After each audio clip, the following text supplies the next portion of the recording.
আজি 27 আগষ্টত Kamrup power lifting strongmen এছ'চিয়েশ্যনৰ অধীনত পাৱাৰ লিফটিং খেল এখন অনুষ্ঠিত কৰাৰ বাবে এছ'চিয়েশ্যনৰ সমূহ কাৰ্যবাহী বিষয়াসকলক লৈ এখন সভা অনুষ্ঠিত হৈ যায়। আবেলি 5 বজাত পাণ্ডু চদিলাপুৰৰ ব্ৰহ্মপুত্ৰ জিম প্ৰাংগণত অনুষ্ঠিত হোৱা সভাত পৌৰোহিত্য কৰে পল্লৱ দাসে।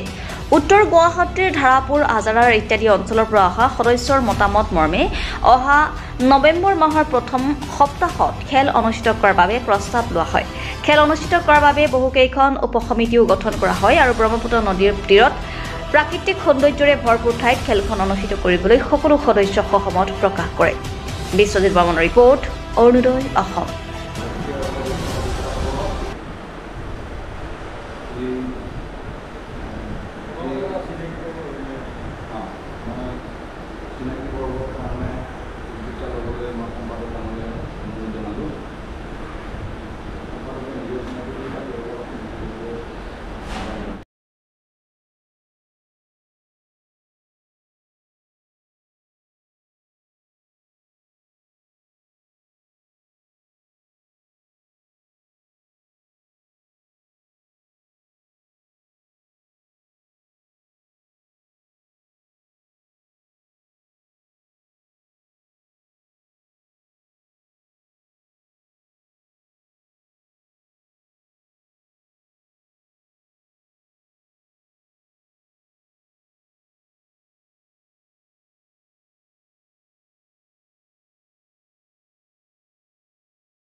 এটা লোডাৰলৈকো দিব লাগিব।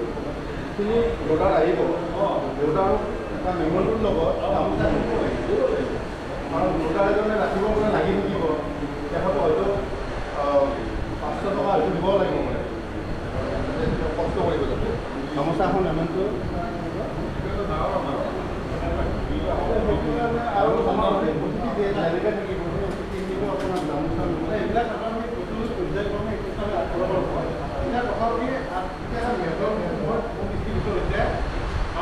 আমিতো অনুষ্ঠানটো কৰিম, এটা কমিটি কৰি দৰকাৰ।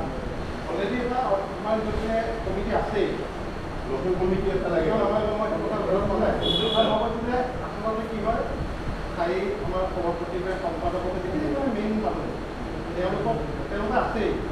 আৰু কৰিলে তেওঁলোকৰ আমি কিছুমান ছাব কমিটি কিছুমান বনাই ল'ব লাগিব নেকি এই চলাবৰ কাৰণে। ছাব কমিটিবিলাক বনালে